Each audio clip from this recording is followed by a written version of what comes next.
అందరికీ నా హృదయపూర్వక వందనాలండి. మరి ఇది ఒక ప్రత్యేకమైన దినము.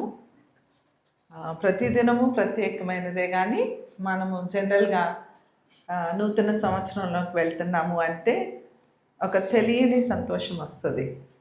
ఎందుకు అంటే నిజంగా మనం జీవించున్నామంటే, ఫస్ట్ 2 పాటలు తెలుగు పాటలు పాడినప్పుడు నా దుఃఖం అయితే అసలు అలా పొర్లుకుంటూ వచ్చేసింది. నిజంగా దేవుని కృప, ఆయన దయ, ఏదైనా మనం కలిగి ఉన్నామంటే అది కేవలము ఆయన యొక్క కృప.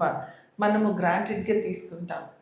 ఏదో పుట్టాము, పెరిగాము, మందిరానికి వెళ్తున్నాము, మన అవసరతలు తీరుతున్నాయి, లేకపోతే అయ్యో ఇంకా నా అవసరతలు తీరలేదు, కష్టాల్లో ఉన్నాము, ఈ సంవత్సరం అయినా నా కష్టాలు తీరుతాయేమో అన్న ఒక హోప్. సో ఇలా ఎన్నో ఆశలతో, నిరాశలతో, లేకపోతే నిరీక్షణతో ఎదురు చూస్తూ నూతన సంవత్సరంలోనికి మనం అడుగు పెడతాము. బట్ ఎట్ ది ఎండ్ మనమైతే సంతోషించడానికే ప్రయత్నిస్తాము. స్పిరిచువల్గా ఉన్న వాళ్ళైతే దేవుడు చేసిన మేళ్ళన్నిటినీ జ్ఞాపకం చేసుకొని మరి ఆయనకి కృతజ్ఞతలు చెల్లిస్తాము. మరి దేవుని కొరకు గత సంవత్సరం ఏం చేయలేదో ఈ సంవత్సరము అది చేయడానికి కొన్ని రెజల్యూషన్స్ తీసుకుంటాము. మరి దేవుని సేవ చేస్తూ మరి రక్షణ పొంది, మారు మనసు పొంది, ఆత్మల పట్ల తృష్ణ కలిగిన వారు అలాంటి డెసిషన్స్.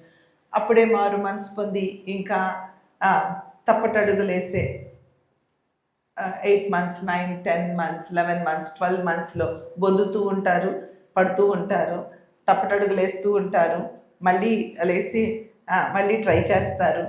అమ్మ నాన్న చెయ్యి అందిస్తారు, పెద్ద అక్కలు అమ్మలు ఉంటే చెయ్యి అందిస్తారు, వాళ్ళని నడిపిస్తారు.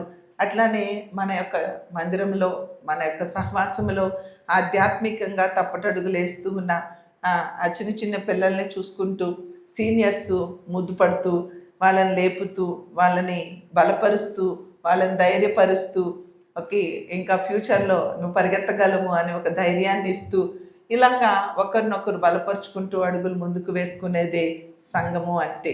సో ఈ సంఘము నిజంగా లేకపోతే మనము ఒంటరి వాళ్ళం అనిపిస్తుందేమో, కానీ సంఘాన్ని దేవుడు మనకిచ్చి మనందరినీ ఇక్కడ కూడుకునేలాగా చేసి ఒకరి కష్టాలను తెలుసుకొని వారి కొరకు ప్రార్థిస్తూ, బలపరుస్తూ, వారి పొరపాట్లను భరిస్తూ, సహిస్తూ, వాటిని కూడా ముద్దుగా సరిచేస్తూ మరి ముందుకు వెళ్ళేదే సంఘము. అట్టి సంఘములో మనం ఉండడానికి ప్రభు కృప చూపించారు. మరి ప్రభువు కూడా మనల్ని ఎంతో బలపరుస్తూ మనల్ని ముందుకు అడుగులు వేయిస్తున్నారు. ఈ నూతన సంవత్సరంలో మరి ఆ నూతన దయా కిరీటాన్ని ప్రభువు మనందరికీ కూడా మరలా అనుగ్రహించారు. ఆమెన్. నమ్ముతున్నారా కదా? గట్టిగా చెప్తారా ఆమెన్ అని? అవును, ఆయన దయా కిరీటాన్ని మనకు అనుగ్రహించారు.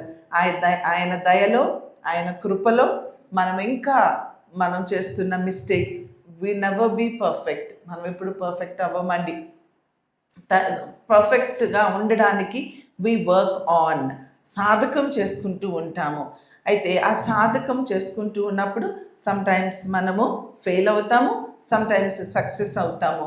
ఇంకా ఎదిగే కొద్ది పడిపోకుండా నిలదొక్కుని నిలబడి అది చూసినప్పుడు చాలా సంతోషకరమైన జీవితాన్ని దేవుడు మనకి అనుగ్రహిస్తాడు. అలానే పౌలు కూడా అదే చెప్తూ ఉంటాడు. మరి ఈ శరీర సంబంధమైన సాధకము అది కొంత మటుకే ప్రయోజనకరము అని 1 తిమోతి 4వ అధ్యాయము 8వ వచనములో మనం చూసినట్లయితే, శరీర సంబంధమైన సాధకము కొంచెము మటుకే ప్రయోజనకరమగును గాని దైవభక్తి ఇప్పటి జీవము విషయంలోను రాబోవు జీవము విషయంలోను వాగ్దానముతో కూడినదై అన్ని విషయములలో అది ప్రయోజనకరం అవుతుంది. అబ్బా, ఎంత హోప్ ఇస్తున్నారు కదా మనకి ఇక్కడ. ఈ శరీరం, ఇక్కడ బాడీ కనిపిస్తుంది.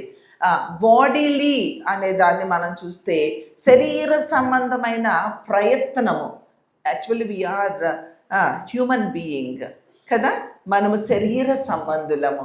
మనము ఎక్కువగా శరీరమే మనల్ని డామినేట్ చేస్తుంది. శరీరముతోనే మనము వర్కౌట్ చేస్తాము. శరీర సంబంధులుగా ఆత్మానుసారులు ఆత్మీయ విషయాల మీద మనసు ఉంచుతారు, శరీరానుసారులు శరీర విషయాల మీద మనసు ఉంచుతారు. మనం శరీరములుగా ఉన్న ఆత్మీయులుగా ఉన్నప్పుడు ఈ మధ్యలో మనకి పోరాటం జరుగుతుంది. ఈ పోరాటములో మనము ఆత్మీయులుగా మిగలాలి కానీ శరీర సంబంధులుగా మనము ఉండకూడదు. సో ఈ యొక్క పోరాటములో పౌలు కూడా మనకి స్ట్రెంగ్తన్ చేస్తున్నాడు. శరీర సంబంధమైన సాధకము అది కొంత మటుకు మనకి ప్రయోజనకరమైనది, అది అప్రయోజనం ఏమీ కాదు. ఇట్ హెల్ప్స్ అస్, అది మనకి మనం తీసుకునే డెసిషన్స్. ఫర్ ఎగ్జాంపుల్, ఒక త్రాగుబోతున్నాడు అనుకుందాము. త్రాగుబోతుంటే తాగడం అలవాటు అయిపోతుంది, అదొక హ్యాబిచువేట్ అయిపోతుంది. అయిపోయిన తర్వాత దాన్ని మానాలి అనుకుంటారు. ఇలాంటి న్యూ ఇయర్ డెసిషన్స్, రిజల్యూషన్స్ తీసుకున్నప్పుడు నేను మానేస్తాను అనుకుంటారు. ఖచ్చితంగా స్ట్రాంగ్ డెసిషన్ తీసుకుంటారు. తిండిబోతులు ఉన్నారనుకోండి, బాగా తినడం అలవాటు అనుకోండి, అరే నేను చాలా హెఫ్టీగా అయిపోతున్నాను, I want to come down, నేను స్లిమ్గా థిన్గా ఉండాలి, కాబట్టి నేను కంట్రోల్ చేసుకోవాలి అనుకొని ఏమైనా సరే ఈ ఇయర్ నేను డైట్ చేయాలి, స్లిమ్ అయిపోవాలి అని డెసిషన్ తీసుకుంటారు. ప్రార్థనాహీనులు ఉన్నారనుకోండి, వారు ఏం చేస్తారంటే నాకు ఎట్లయినా సరే నేను ప్రార్థన చేయాలి, ప్రార్థనలో దిట్టగా ఉండాలి, ప్రార్థనలో నేను స్ట్రాంగ్ ఉండాలి, విడవకుండా నేను ప్రార్థన చేయాలి అని ఒక డెసిషన్ తీసుకుంటారు. ఇలాగా మనం చూస్తే ఎన్ని విషయాలలో ఒక రిజల్యూషన్ అనేది, ఏమైనా సరే గత సంవత్సరం నేను ఫెయిల్ అయ్యా, బట్ ఈ సంవత్సరం నేను సక్సెస్ అవ్వాలి, లేకపోతే ఇలా ఎన్నో ఎన్నో ఎన్నో విషయాలు మీకు తెలుసు, మీ వీక్నెస్లు ఏంటో మీకు తెలుసు, ఎక్కడ మీరు వర్కౌట్ చేస్తున్నారో మీకు తెలుసు. ఈ విషయాలలో మనం ఒక డెసిషన్ తీసుకుంటాము, కానీ ఒక 1 వీక్, ఒక 10 days, 1 month, ఇంకా స్ట్రాంగ్ పర్సన్ అయితే ఒక 1 month, ఇంకా స్ట్రాంగ్ పర్సన్ అయితే ఒక 6 months, మళ్ళీ 27 Jan 1 వచ్చేటప్పటికి అయిపోతుంది. అరే 6 months వర్కౌట్ చేసి ఇంకొంచెం చేస్తే బాగుండేదే అని అలాగా మనం ఏం చేస్తామంటే కొంచెము శరీర సంబంధమైన సాధకం, అదే దేవుని వాక్యం ఇక్కడ పౌలు ద్వారా తిమోతికి హెచ్చరిక చేస్తుంది. శరీర సంబంధమైన సాధకము కొంచెము మటుకే ప్రయోజనకరమైనది, అది కొంతవరకే సాధకం చేసుకోగలము, కానీ అది కంప్లీట్ అవుతుందా అంటే అవ్వదు. నెక్స్ట్, నాకు ఈ వాక్యాన్ని నేను ధ్యానం చేస్తూ ఉన్నప్పుడు, పిల్లలతో మాట్లాడుతూ ఉన్నప్పుడు నాకు అనిపించింది, మరి మనము పాపము అనేది చేయకుండా ఉంటాము. శరీర సంబంధంగా పాపాలంటే మీ అందరికీ తెలుసు కదా. పాపము చేయకుండా ఉన్న నీతిని ఏమంటామండి? ఎగ్జాక్ట్లీ, నేను చెప్పింది చెప్తున్నారా? మన పిల్లలు చెప్పారా, మరి బయట వాళ్ళు చెప్పారు? స్వనీతి అంటారు. స్వనీతి పరులు దేవుని రాజ్యంలో ప్రవేశించరు. తెలుసా మీకు ఇది? ఏ పాపము చేయకుండా నీవు నీతిగా ఉన్నావు, కానీ నీవు దేవుని రాజ్యానికి వెళ్ళలేవు. క్రైస్తవులు ఒక్కలే పాపము చేయకుండా ఉంటారు అనుకుంటున్నారా? కాదు. అనేక మత విశ్వాసాలు కలిగిన వారు కూడా పాపము చేయకుండా నిష్ఠగా బ్రతికే వాళ్ళు ఉంటారు. But they can't go to heaven. పాపము లేని వారు దేవుని రాజ్యంలోనికి వెళ్తారు అనుకోవడము అది పొరపాటండి. చాలా మంది క్రైస్తవులము మనం పాపము చేయకుండా ఉండడానికి ప్రభువు కావాలి అనుకుంటాం. మరి వారికి ప్రభువు లేరు, కానీ వారు పాపం చేయకుండా ఉండగలుగుతున్నారు. మరి వారు దేవుని రాజ్యానికి వెళ్ళారు, వారికి నీతి ఉంది. బట్ అది ఈ వాక్యంలో చెప్పబడినట్లుగా అది ఏంటంటే స్వనీతి, శరీర సంబంధమైన సాధకము. శరీర సంబంధమైన సాధకము నీకు పాపము చేయకుండా ఉండడానికి అది ఉపయోగపడుతుంది, గుడ్. కానీ కిందకి వెళ్తే దైవ భక్తి అంటే క్రీస్తునందు భక్తి కలిగి ఉండడము, క్రీస్తుని యాక్సెప్ట్ చేయడము, క్రీస్తే మార్గము, నేనే మార్గము, నేనే సత్యము, నేనే జీవము. He is only way to అందుకనే యాకోబుకి ఒక కల వస్తుంది.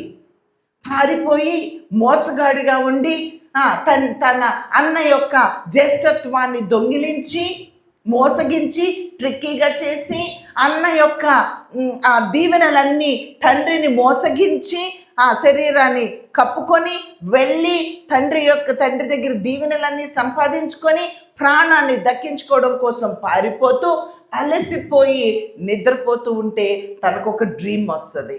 ఆ డ్రీమ్లో తనకి ఒక నిచ్చెన కనపడుతుంది, భూలోకానికి పరలోకానికి. దాని మీద ఎక్కడము దిగడము చూస్తారు. అదే విషయం మళ్ళీ నేను ఇది చాలాసార్లు చెప్పాను, మీకు గుర్తుందో లేదో. అదే విషయాన్ని నతానియేలు ఫిలిప్ ఆ సందర్భంలో మనం చూసినట్లయితే నతానియేలు ఏ కపటము లేనివాడు అని చెప్పినప్పుడు, ఆ చెట్టు కింద ఉన్నప్పుడే నేను నిన్ను ఎరుగుదును అని చెప్పినప్పుడు, అరే నన్ను ప్రవక్త అని నువ్వు అంటున్నావు, అయితే నేను ప్రవక్తని అని నీకు నా పేరు నిన్ను పేరు పెట్టి పిలిచానని, లేకపోతే నువ్వు చెట్టు కింద ఉండగానే నువ్వు నాకు తెలుసని, నీలో ఏ కపటము లేదు, నీవు మంచివాడవు అని నీ హృదయాన్ని గురించి మాట్లాడానని నీవు నన్ను ప్రవక్తవి అంటున్నావా? అదే కాదు, దానికంటే ఇంకా అద్భుత కార్యాలు, గొప్ప కార్యాలు నువ్వు చూస్తావు అంటారు. ఏంటా గొప్ప కార్యము అని నేను ఆతృతతో చదువుతూ ఉంటే అక్కడ గొప్ప కార్యము, అద్భుత కార్యం అంటే ఏంటంటే ఈ దినాల్లో క్రైస్తవులు పరుగులెత్తుతూ ఉన్నారు. గొప్ప కార్యాలకి పరిగెత్తుతున్నారు, అద్భుత కార్యాలకి పరిగెత్తుతున్నారు, స్వస్థత కార్యాలకి పరుగులెత్తుతున్నారు, పాటలకి పరిగెత్తుతున్నారు, డాన్సులకి పరిగెత్తుతున్నారు. జనాలు ఎక్కువ ఉంటే పరిగెత్తుతున్నారు, అక్కడ ఆత్మ ఉంది అనుకొని పరిగెత్తుతూ ఉన్నాము. కానీ ఇక్కడ అద్భుత కార్యం ఏంటో తెలుసా? నిజ క్రైస్తవులారా అర్థం చేసుకోనండి. నిజమైన భక్తి ఏది అంటే, నిజమైన ఆ అద్భుత కార్యం ఏది అని పరిశుద్ధాత్ముడు యేసు ప్రభువే అక్కడ రివీల్ చేస్తూ ఉన్నారు. ఏంటి అంటే అక్కడ ఒక నిచ్చెన. ఆ నిచ్చెన ఏంటి? యాకోబుకు వచ్చిన కలే ఇక్కడ మళ్ళీ చెప్తున్నారు. యాకోబు కలలో నిచ్చెన అని మెన్షన్ చేయబడింది, ఇక్కడ ఆ నిచ్చెన ఎవరు అని మెన్షన్ చేయబడింది? మనుష్య కుమారుడు అని మెన్షన్ చేయబడింది. మనుష్య కుమారుని మీద ఎక్కడము దిగడము చూస్తూ ఉన్నాము. ఆయనే మార్గము అని మనకి ఈ ఇన్సిడెంట్ ద్వారా క్లియర్గా మనకు అర్థమవుతుంది. ఆయనను మార్గము చేసుకోవడమే అద్భుత కార్యము, ఆయనను నమ్మడమే అద్భుత కార్యము, ఆయన మార్గములో నడవడము అద్భుత కార్యము, ఆయన మార్గములో నడవడము అది దైవభక్తి. పాపము లేకుండా ఉండడము శరీర సంబంధమైన సాధకము స్వనీతి పరులు పరలోక రాజ్యానికి ప్రవేశించరు.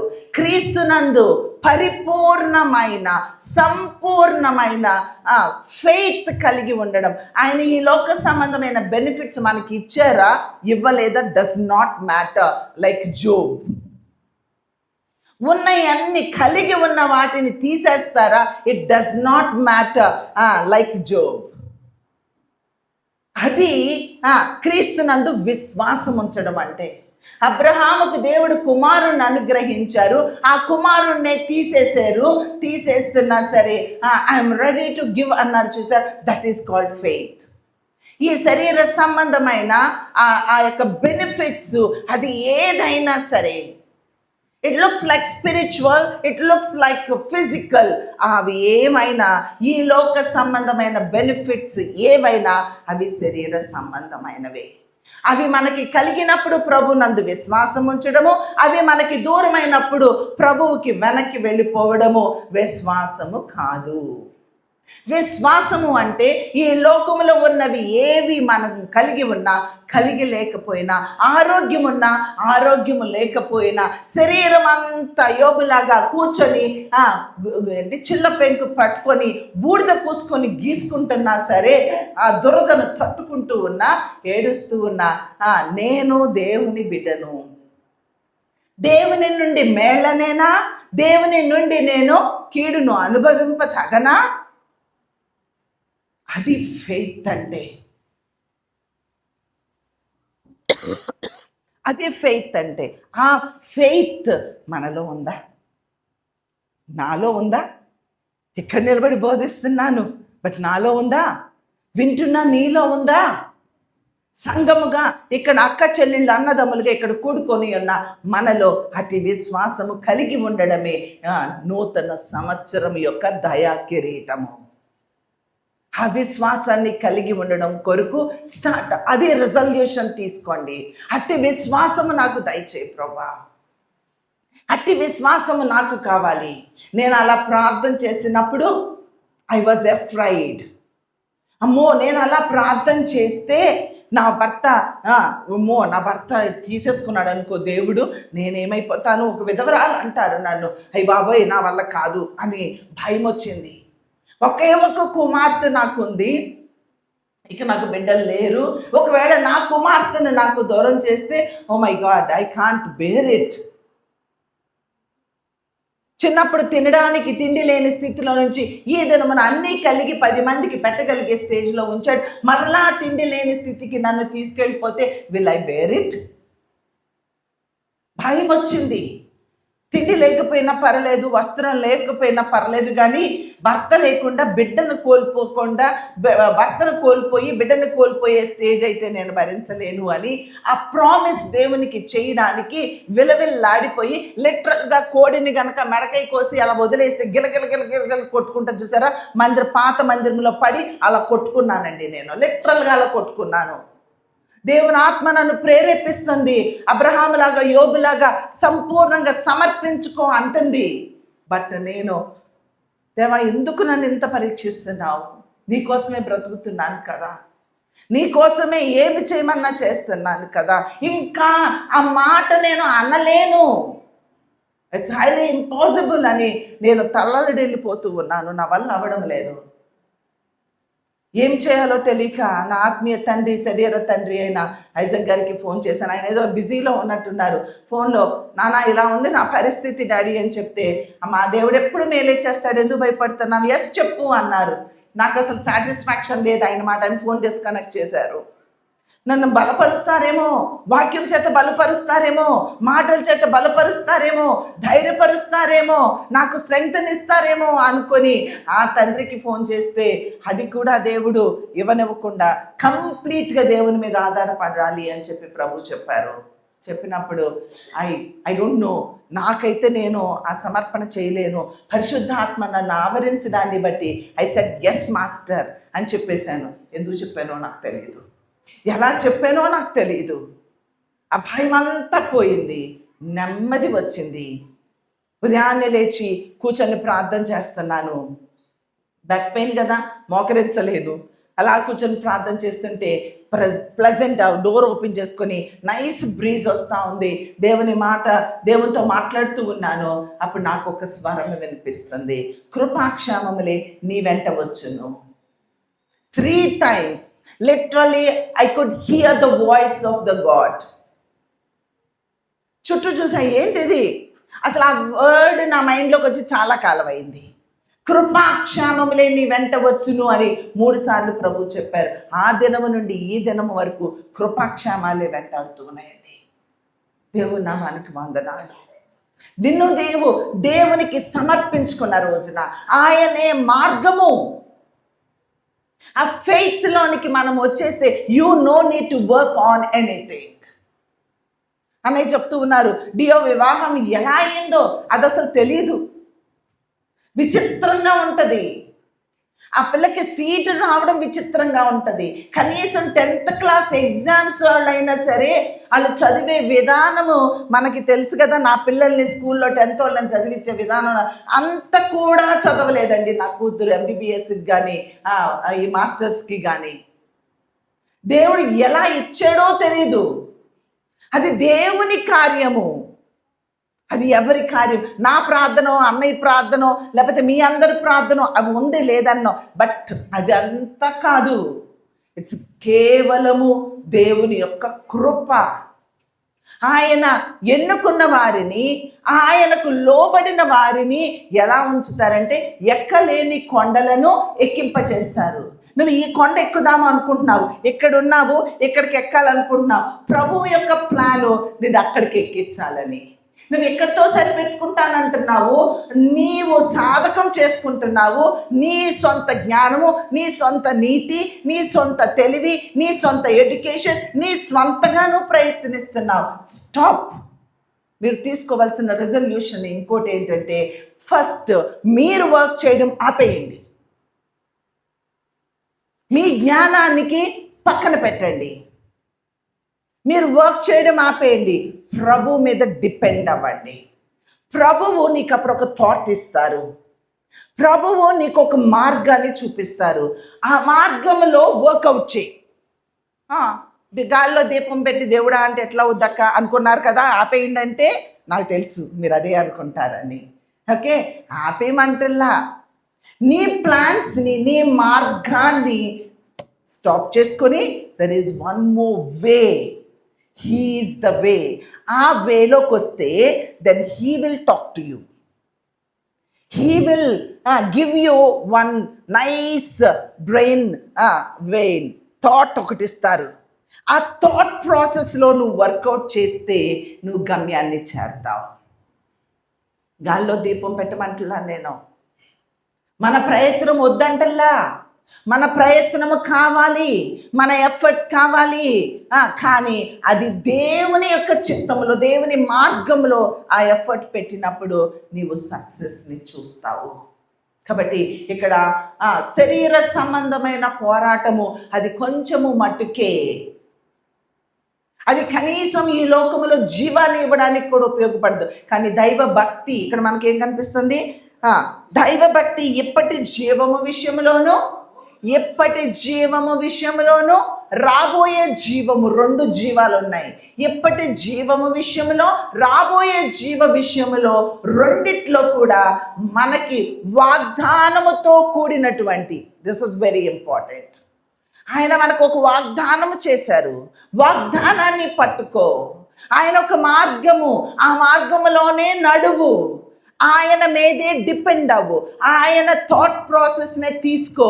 ఆయనకి సరెండర్ చేసుకున్నప్పుడు ఆయన మార్గంలో నడుస్తూ ఉంటే అప్పుడు ది బెస్ట్ ఆయన మనకిస్తారు. మనం ఎన్ని సంవత్సరాలు మీరే ఆలోచించండి. ఎన్ని సంవత్సరాలు నువ్వు అనుకున్న థాట్ ప్రాసెస్లో వర్కౌట్ చేశావు? ఎప్పటి జీవం విషయంలో, రాబోయే జీవం విషయంలో కూడా నీవు ఉన్నతమైన స్థితిలో ఉన్నావా? లేదే. ఇంకా స్ట్రగుల్స్లో ఉన్నావు కదా. ఎందుకో తెలుసా? కంప్లీట్గా నీవు దేవుని మార్గంలోనికి రాలేదు కనుక. సో ఈ నూతన సంవత్సరంలో ప్రభు మనతో చెప్తుంది ఏంటి అంటే, ఆయన మార్గంలోనికి మనం రావాలి. ఆయన మార్గంలోనికి వస్తే అది ఎప్పటి జీవం విషయంలోనూ, రాబో జీవం విషయంలోనూ ఆయన మనల్ని లిఫ్ట్ చేస్తారు అని మనకి ప్రామిస్ చేస్తూ ఉన్నారు. అయితే ఇవన్నీ చేయడానికి ఓన్లీ ఫిలిపియన్స్ 4:13లో మనం చూస్తే ఇవన్నీ మనం చేయాలంటే మనం ఏం చేయాలో తెలుసా? I can do all things through God who strengthens me. నన్ను బలపరచువాని అందు నేను సమస్తము చేయగలను. ఎవరు బలపరుస్తారో బలపరచువాని దగ్గరికి వెళ్ళండి. బలపరచువాని పాదముల చెంత చేరండి. బలపరచువాని చెంత మనం చేరినప్పుడు through him you can't do alone.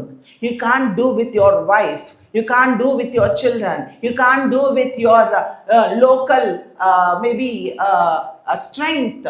But మనల్ని బలపరిచే ఆ దేవుని యందు మాత్రమే మనం ఏదైనా చేయగలము అని ఇక్కడ దేవుని వాక్యము మనల్ని బలపరుస్తూ ఉంది. అయితే జాన్ 15:5లో మనం చూసినట్లే, I am the vine and you are the branches.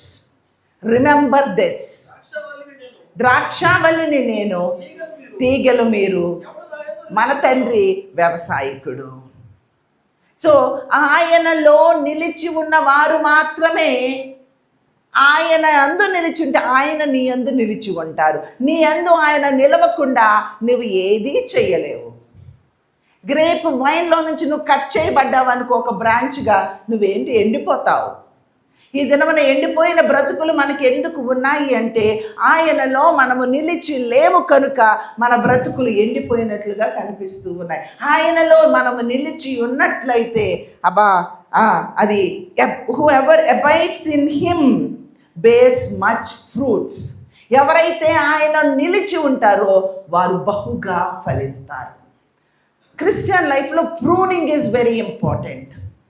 Pruning ప్రాసెస్ని క్రిస్టియన్స్ యాక్సెప్ట్ చేయట్లే. ఒకప్పుడు క్రిస్టియన్స్ ప్రూనింగ్ ప్రాసెస్ని యాక్సెప్ట్ చేసేవాళ్ళు. పాస్టర్ గారు ప్రూన్ చేస్తుంటే దే ఫీల్ హ్యాపీ. అయ్యా నీకు వందనాలయ్యా, నన్ను సరి చేయకపోతే నేను మంచి ఫలాలు ఫలించలేను. ఈ దినాల్లో పాప అలా ఉండొద్దమ్మా. ఏంటి ఎప్పుడు ఎలా చెప్తారు అమ్మా, టయానికి రండమ్మా, ఈ అక్కకి తప్ప ఇంకెప్పుడు ప్రసంగం ఇంకోటి చెప్పదు. ఏంటి ఈ అక్క ప్రార్థన అయ్యాక వాక్యం అయ్యాక వద్దాం, ఈ మాటలు తట్టుకోలేను, ఈ పోట్లు పొడిపించుకోలేను నేను. ప్రూనింగ్ ప్రాసెస్ ఇష్టం అవ్వదండి. But those who love you they prune you. Pruning ప్రాసెస్లోనికి మనము వెళ్ళకపోతే ఆయన యందు నిలిచి ఉండము. ఆయన యందు నిలిచి లేని మనము ఫలాలు ఫలించలేవు. కాబట్టి నువ్వు ఎక్కువ ఫలాలు ఫలించాలి అంటే ఆయనతో అబైడ్ ఉండడానికి నిన్ను నీవు సంపూర్ణంగా సమర్పించుకో. ఎవరైతే ఆయనకి అపార్ట్ అయి ఉంటారో వాళ్ళు కెన్ డూ నథింగ్, వాళ్ళు ఏమీ చేయలేరు అని ఉంటుంది. యోహాను 15 అధ్యాయం చదవండి, బ్యూటిఫుల్ స్క్రిప్చర్. కాబట్టి దాన్ని ఒకసారి మీరు ఆలోచించి ఆయన యందు మనం నిలిచి ఉండకపోతే మనము ఫలాలు ఫలించలేం. ఫలాలు ఫలించాలా ఆశ ఉంటుంది కదా, ఫలాలు ఫలించాలని ఉంటుంది కదా, ఇక్కడ ఎక్కాలని ఉంటుంది కదా, ఉన్నతంగా ఉండాలని ఉంటుంది కదా, తలగా ఉండాలని ఉంటుంది కదా, తోకగా ఉండకూడదు కదా, ఇచ్చేవారుగా ఉండాలి కానీ పుచ్చుకునే వాళ్ళుగా ఉండకూడదని ఉంటుంది కదా. ఇవన్నీ మనకుంటాయి. ఇవన్నీ నీ జీవితంలో జరగాలి అంటే అబైడ్ ఇన్ హిమ్, ఆయన యందు మీరు అంటుకట్టుబడి ఉండండి. అయితే ఇవన్నీ చేయాలంటే యూ నీడ్ విజ్డమ్. అందుకని జేమ్స్ 1:5లో ఎవరికైతే జ్ఞానము కొదుగా ఉందో ప్రభు అంటున్నాడు, నా దగ్గరికి రండి, విస్తారముగా ఇస్తా, ధారాళముగా ఇస్తా.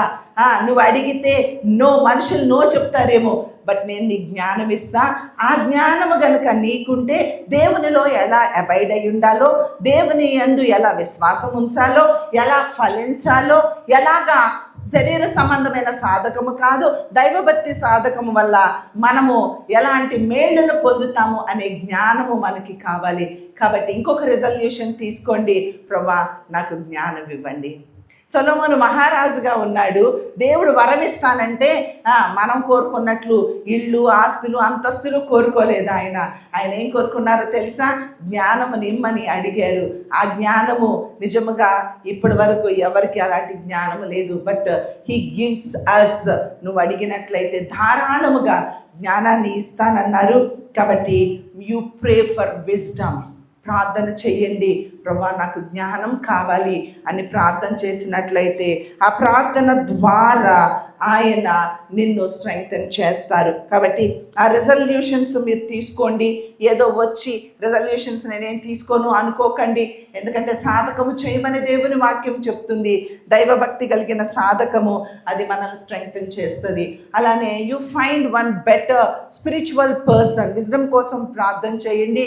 అలానే నిన్ను స్ట్రెంగ్తన్ చేయగలిగిన పాస్టర్ గారినో, లేకపోతే అక్కనో, అన్నయ్యనో, లేకపోతే నీతో బాగా ఆత్మీయంగా ఉన్నవారిని, నీకన్నా బలహీనంగా ఉన్నవారిని ఎంచుకోవద్దు.